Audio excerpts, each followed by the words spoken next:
谢谢。怎么了？有人在施粥。不够吃再来，再来拿。还有啊，拿好了。谢谢大人。不过还有呢。小姑娘，来，小心烫啊！谢谢。来，这是您的。哦，来。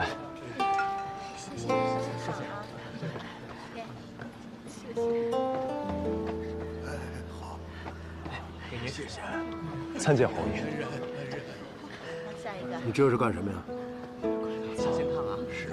回侯爷，昨日小人收到了些回头礼，心里实在不安，便将这些礼换成了粮食，以侯爷的名义施舍给这些穷苦的百姓们。馒头还有。侯爷出来了！侯爷出来了！多谢侯爷！多谢侯爷！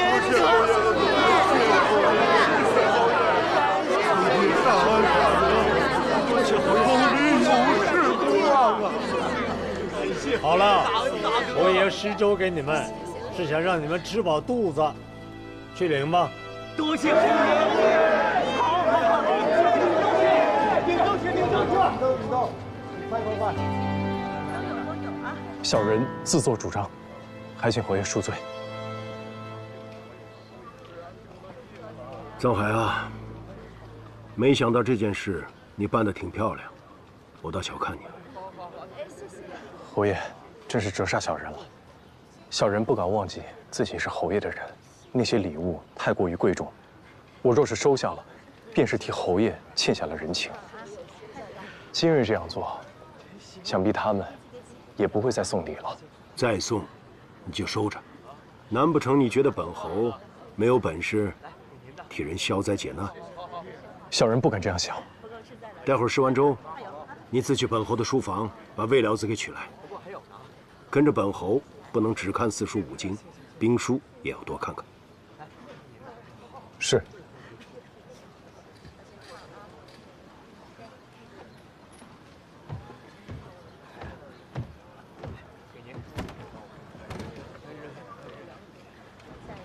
恭喜藏大人。侯爷的意思是，藏大人以后可以自由出入书房，不必再通传了。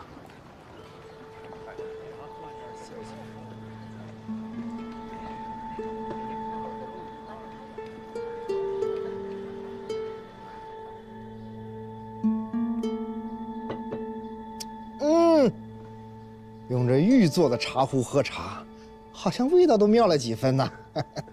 您要是喜欢就留着吧，反正以后也没了。昨日一事，全京城的人都知道了，今日便再也没有人来送礼了。这礼呀，收与不收都是两难，不收吧，未免显得太清高，让人猜疑。但我也不能真的收。杨真跟着平津侯10几年，平津侯对他的秉性了如指掌。杨真能肆无忌惮的收礼，我却不能。对喽，现在多少双眼睛盯着您呢。不过，你竟对这些事儿都融会贯通了，也不知道是谁教的。当然是您教的呀，难不成师傅以前也混迹过官场啊？不可说，不可说。为师我当年叱咤风云的时候，你还不知在哪儿玩泥巴呢。只是我万万没有想到啊，幕后操纵庞大枕楼的，竟然是那个漂亮的小姑娘。她一开始设计害我，后来又救我于水火，现在又让我背弃平津侯投靠她，还给你开了那么好的价码，你还拒绝了。她的确不简单，有头脑，有手段，也不像是个坏人。藏海这一仗打得真是漂亮极了，全京城的穷苦人都受了他的恩惠。他不但绝了送礼之人的心思，更是得了平津侯的赏识。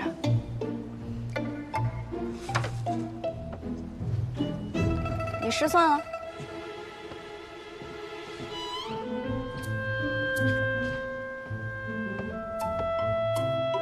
哼，香老板这么小，藏海怕是要倒大霉了。回爷，黄金。你看，这黄金真的不少啊！这黄金全都被我找到了。来，帮个忙，这案子咱们破了，破案了！帮个忙啊！来呀！江子是你扔到海里的。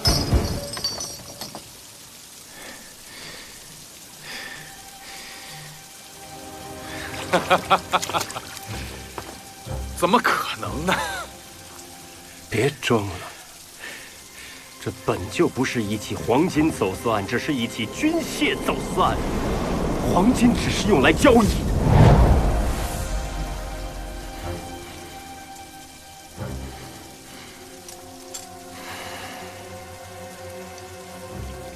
你什么时候开始怀疑我的？从玉素在我手中留下那个字开始，所有的线索都串起来了。就凭一个字，你就断定我是杀人凶手？凭这箱金子还不够吗？王立德在蓬莱帮百济人走私军械，军械的卖家是朝中那些反对皇后的大臣，而你是他们派出来的中间人。很长一段时间以来，你们的走私渠道通畅，你甚至还教了他一些金城情谱的记谱法，便于走私黄金时联络。不过这一次，王立德遇上麻烦了，黑燕的人找到了他，要他帮助齐劫这批黄金。他知道黄金换军械牵涉朝中权贵，他得罪不起。可黑燕的人手段残忍，他同样不敢回绝。他思前想后，决定向你坦白，向你求助。你这是怎么了？玉兄，前2日黑燕的人找到我，说是要接单船上的黄金，并且答应分给立德一份。如若立德不答应的话，恐怕立德必有一死。他想求你借助朝中权贵的势力，将黑燕踢出蓬莱，这样他就可以继续黄金的走私。可你听到之后，却生出了另一个可怕的主意。你和王立德约好了一个海上地点，那个地点是你跟他的秘密。所以航路图一式3份，你1份，王立德1份，黑燕1份。只不过在黑燕的那份航路图上是没有那个地点的。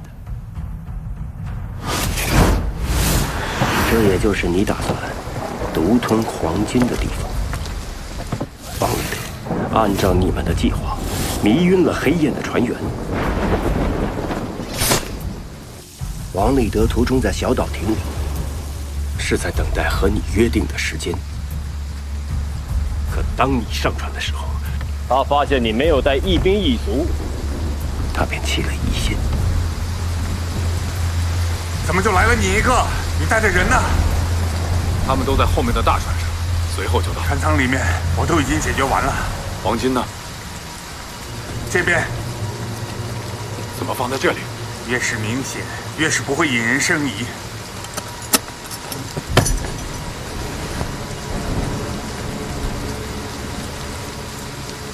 你的人怎么还没有来？要是被黑燕发现的话，咱们就全完了。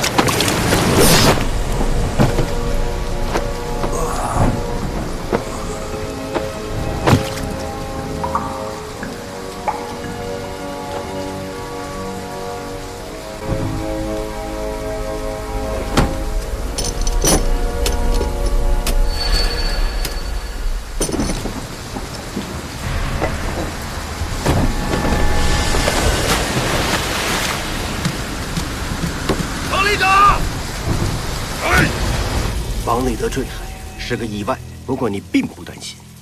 事实上，王立德在海上漂到小岛多活了几日，对你也确实没有产生威胁。你在等待的是大潮汐的来临，你在等退潮的时候来海沟里取回黄金。我没想到的是，你对潮汐居然如此精通。其实这潮汐和星象，我也略知一二。你打算凭一己之力独吞从百济国走私来的最大一笔黄金。一方面，军械没有丢失，对朝臣你可以有交代；另一方面，你打算作状，黑燕劫走了黄金，而不受百济国人的追讨。做成这么大的一笔买卖，只需要除掉王立德一个人。只可惜，你没料到的是，后来发生的一连串的意外。你没料到船上还藏了一个百济国的偷渡客，这个瘦子还说出了黑燕船员。 여기 보신 이상한 무신이 있습니다. 저는 모두 다 있어요. 黑燕没有拿到黄金，又折了10名船员，本就窝火，结果还暴露了行踪，遭到朝廷通缉。于是，他们便派出了金桑冒充幸存者，他还咬出了蓬莱所有的大人物，其中一个就是姓顾的船主，船主说的，这是贡献。还有一个姓易的官家，安然点。 然后黑燕又故意给了一份航路图，把我们引诱到了海上。其实那时，我还未联想到你。当众人被困于海上，原先的一些秘密便藏不住。奇怪呀，这刚一出海，就有人急着破坏了船帆。动手看！ 本官思来想去，觉得他是害怕这黄金被找到，退一步讲，也是害怕被本官查到是谁在走私黄金。头一个露出马脚的是易潘，他无法解释为什么那天晚上带着世伯使的船出港。我不知道你是如何控制易潘，让他为你效劳的。我猜啊，无非2点：一是以刑部办案的名义。 2是他从前不查私贩黄金的船，从中捞得好处，而这成为了你要挟他的把柄。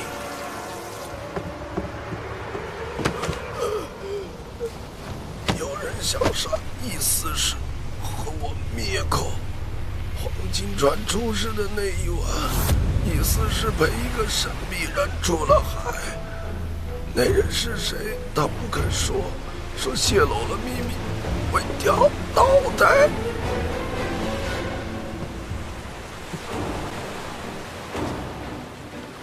顾船主，是你吗？在船上，这秘密就快瞒不住了。于是，你勒杀了易潘。你把易潘的死伪装成了自杀。顾梦斌未必知道你的秘密，但易潘的死吓坏了他。 你怕顾梦斌知道了什么，于是你放暗箭射杀。为了掩盖黄金的秘密，你变得如此丧心病狂。狄仁杰，力冲外敌，人体相见。发！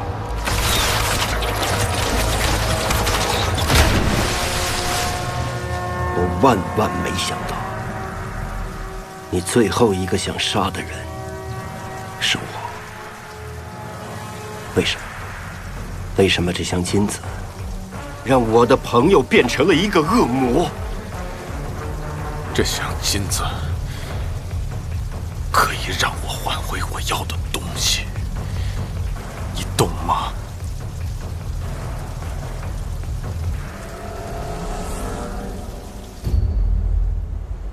洪亮，多亏你及时派船营救本官。 这就说明，如你刚才所说，这批用来走私的黄金，是那侯玉提前算出了潮汐即将退去，才提前沉入了海沟。当心点！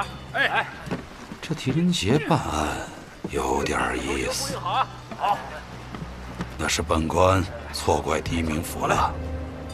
刘中士，很快就涨潮了，时间不多了。去。 速速派人接应。你去吧。好，供出你背后的朝臣，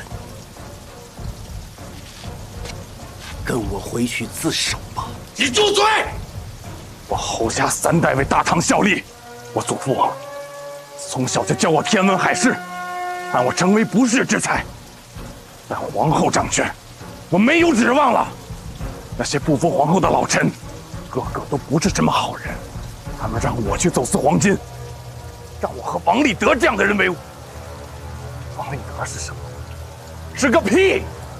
而我要做一番大事业。你以为我真瞧得上这些黄金吗？是皇后免了我的官，那些老臣没有一个人站出来替我说话，他们全做了缩头乌龟。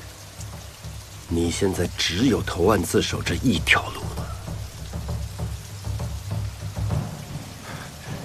淮阴，我们还有第二条路。这黄金我一块不留，全都送出去。那些死的人都是走私黄金的重犯，被我们除掉了。他们死有余辜，他们罪有应得。这黄金案被你敌人揭破了，你可以拿着这些黄金去找皇后交差。淮阴，你记不记得我们在京城诗酒唱和，意气风发，指点江山，你记得吗？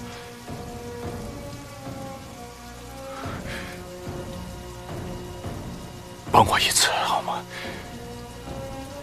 放了我。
快走啊！灵伯，快走啊！灵伯，侯爷！走！我拿到这些黄金，可以换回我要的师徒。到时候，我还是刑部的胡连之妻。慧英，我会成为大唐的栋梁之才。我会成为大唐的栋梁之才。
黄金案破了，皇后，今后不会再有私贩的黄金流入京城了。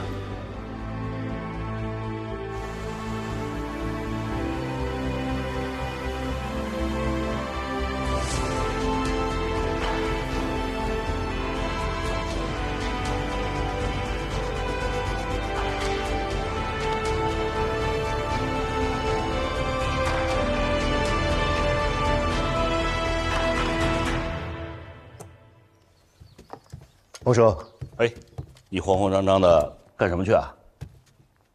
我跟曹娘子约好了，一起去上香。快去！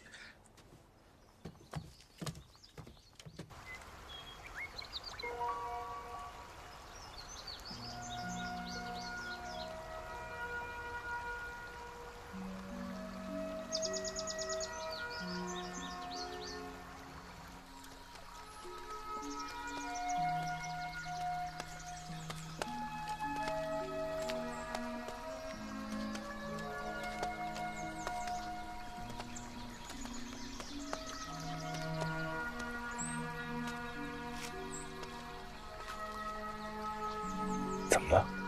冥府可有心事？没有啊。那为何一路无言？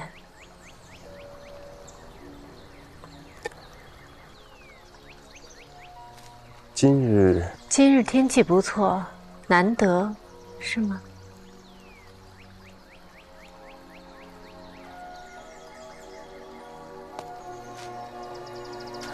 过了这座桥，再走不远就是佛寺了。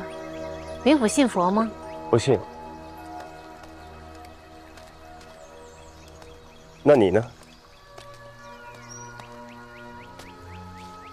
我信佛家说的缘。万事皆有因果，一切的苦乐都是外缘。荣辱祸福，皆是前世的孽。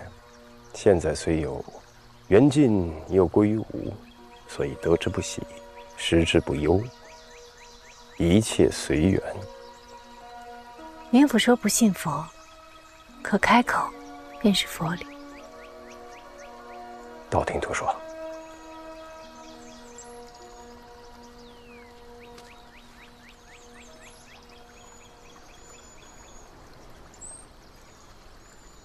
你看，那有棵樱桃树，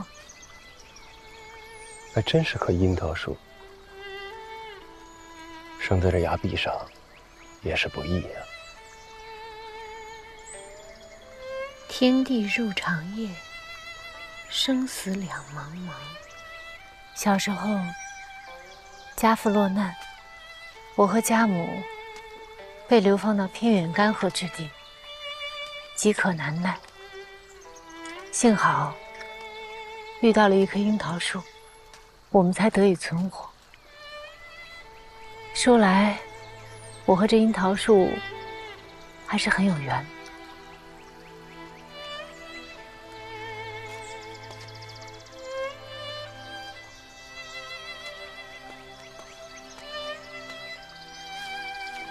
明府，狄明府，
那个人，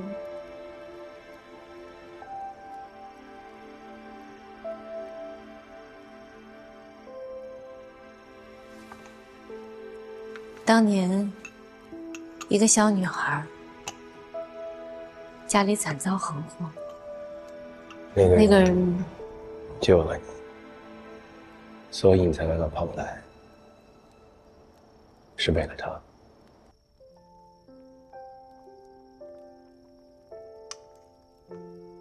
你想找他，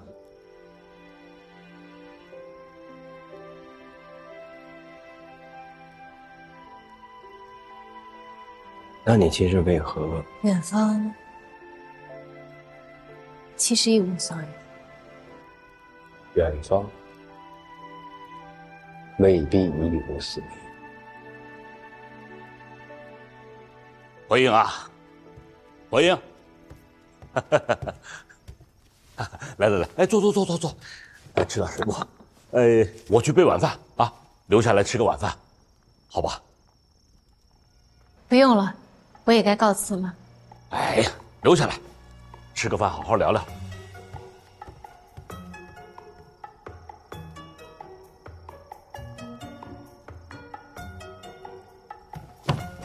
说你要留下吃饭，家里可啥都没准备啊！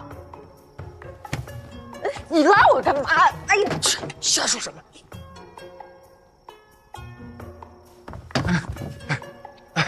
曹娘子，洪叔叔问你吃饭有没有什么忌口？能不能吃盐碎？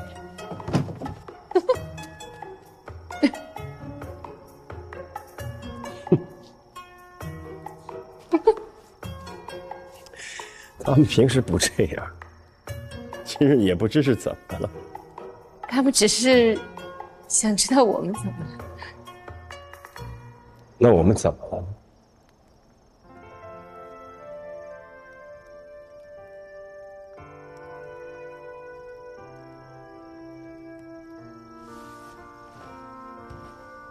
今日，谢谢。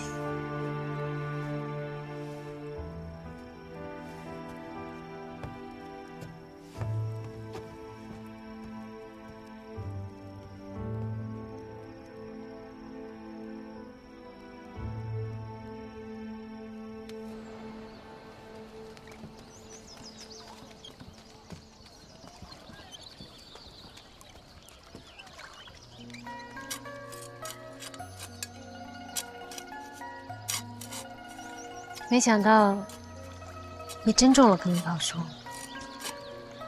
这样，你什么时候想吃樱桃了？出门就能摘。你知不知道一棵树，等它结果，至少也要3、4年呢？那总是会结果的，对吧？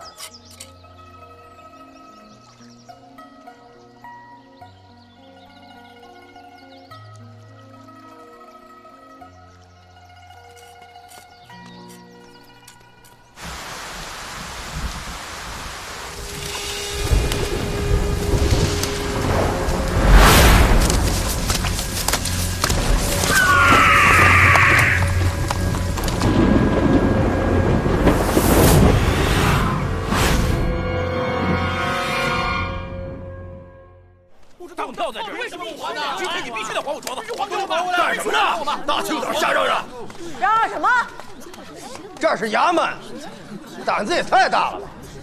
来的就是衙门，我要报官。中计治私欺人太甚，求官家给个公道。他不还我们东西，就是他。报官就好好报。行了行了，都别吵了。何事先皇？明府，您来的正好，您给我说个理。半年前，我在他们中计治私典当了一个金镯子，说好的当期半年，当票在这儿，白纸黑字。今天是当期的最后一天，我凑够了钱想拿回我这镯子，哎，他们告诉我这镯子不见了。启禀明府，当票是真的，上面的笔迹确是我们钟掌柜的亲笔，但是当品确实也是找不到了。现在掌柜的不在店里，具体该怎么赔付处理，实在不好意思，还是得等掌柜的回来再说。他什么时候回来？这不太好说，掌柜的私事，我们确实也不太清楚。私事？哼！我听说你们钟掌柜最近装神弄鬼，我看多半是打算带着东西跑吧？是不是打算跑啊？这你尽管放心，我们中计治私已经成立20多年，我们的信誉还是有口皆碑的。呸！今天要么还我镯子，要么你就赔钱。都跟你说了，赔钱。既然掌柜的不在，那这当期自然是作废，往后顺延。待到他们掌柜的回来了，若还是还不上你的当品，又或者他迟迟不归，你们那个时候再来对簿公堂，我自会秉公办理。既然明府都这么说了，那我还能说什么呀？3天找不回镯子，咱们公堂上见。公堂上见。多谢。行了行了，看什么呢？散了。哎，这一大早上的烂事儿是一件接着一件。你们俩从哪儿回来的？城东一间酒肆，说有人闹事儿，掌柜的来报官，我们俩去看了看。事儿大吗？也没啥大事儿，就是喝醉了，撕了个方，砸了几把椅子。那个店家也是个不识相的，打翻了椅子，他非要让我们俩赔，说什么我们当差的办事不力。我幸好是个当差的，不然我打死他。明府，又有人报案，是命案。哎呀，可怜的孩子，在昨天晚上找到他以后，吓得连句话都说不出来了，折腾了一宿才开口说话。找到他的时候，是在城北的桥楼。是，就在沼泽地那一片。昨天我们在桥楼的沼泽地附近捉迷藏，过了很久，我从芦苇后面出来，我找不着他们，他们也找不着我，我就一直走，我想找到出去的路。走着，走到了沼泽附近，然后我就看到好像有人躺着，我看见了一个僵尸。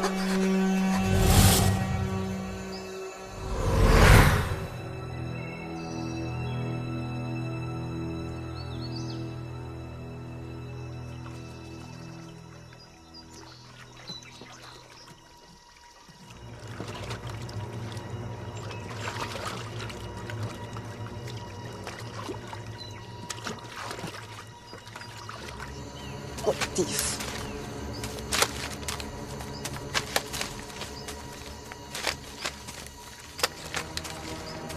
明府，这有一台血迹。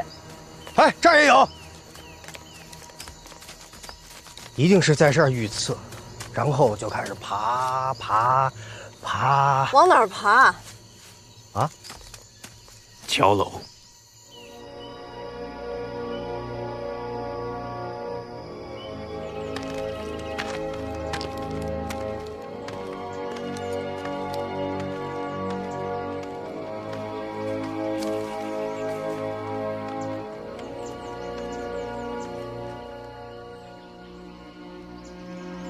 你们私下转转。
人，我是蓬莱县令狄仁杰。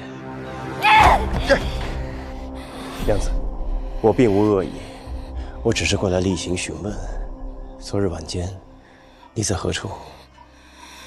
你在做什么？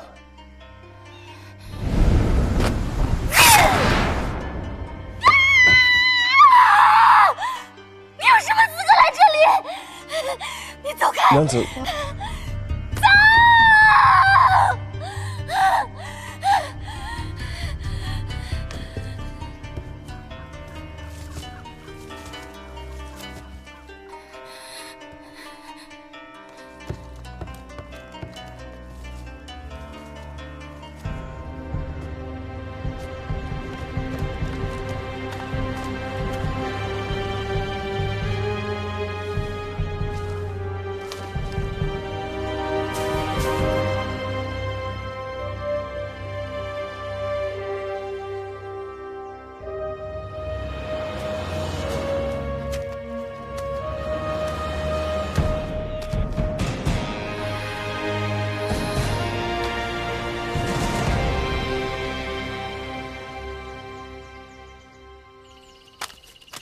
周围都看了，没发现尸体。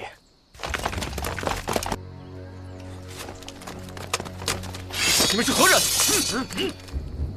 我是蓬莱县令狄仁杰。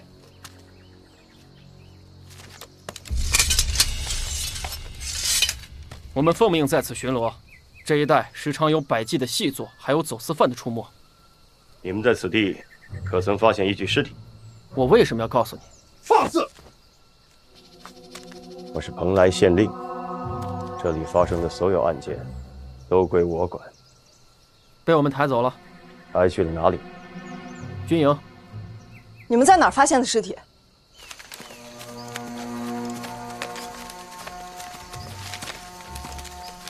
就在这儿。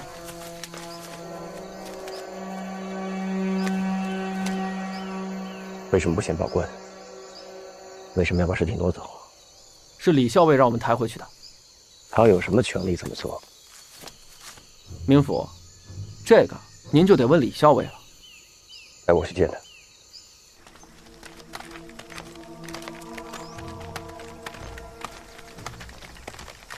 明府，刚刚在桥楼内有何发现？他为什么要去桥楼呢？谁啊？死者、凶手，还有他。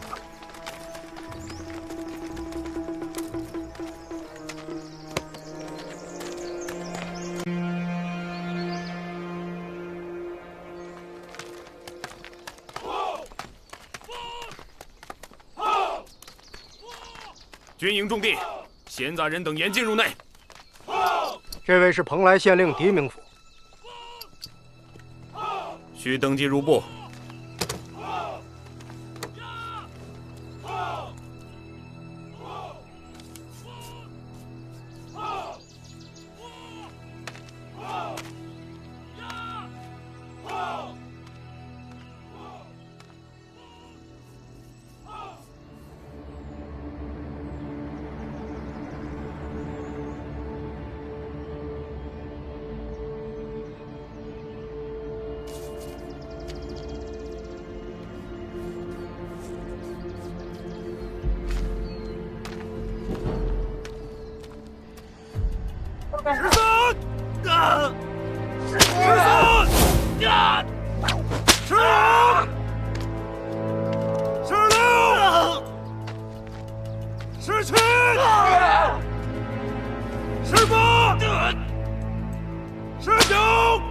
黎明府还亲自来管这种事儿，职责所在。奉劝你，一个人别来这种凶险之地。我的人被你的人拦在了门外。军营这地方确实不欢迎太多外人。那桥楼上的女人呢？据我所知，军营管辖之地，百姓是禁止入内的。她叫婴儿，你见过她了？婴儿就是个疯子，她没惹过什么麻烦，所以我让她留在那儿。我想知道你为何擅自挪走尸体。我更想知道的是，军营为何插手此事？桥楼附近均属军营管辖。我是蓬莱县令，蓬莱境内大小案件，皆属我职责所在。若是牵涉命案，你应及时向我报告。等我处理好尸体，自然会托人给你捎信儿。你把尸体处理了？这样的天气，留一具尸体在这儿，我可不想我的兵都因为瘟疫而丧命。这会儿估计已经烧完了。尸体在哪儿？带我去看。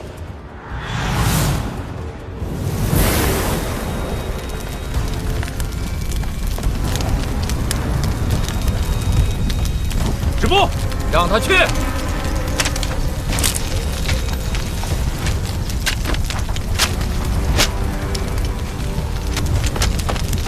黎明府，小心点儿，别烧着自己。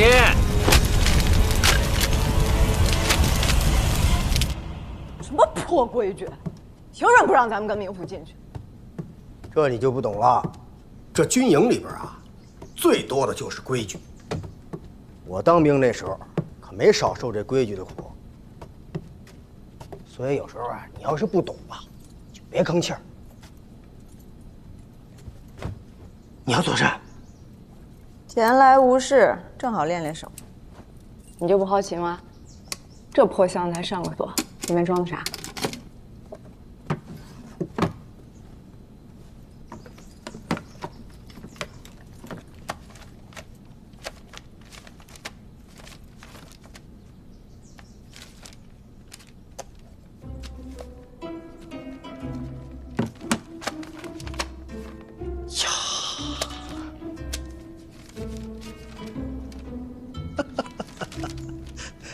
这帮娃娃兵憋得够呛啊！怪不得要上锁。你以前也藏过？我是那种人吗？行了，扶他们回去。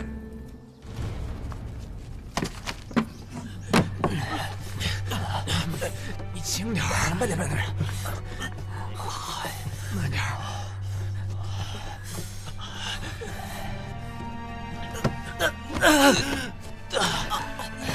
过瘾，没事吧，兄弟们？没事，没事。太值了，昨晚太过瘾了。挨的这顿打值不值？值。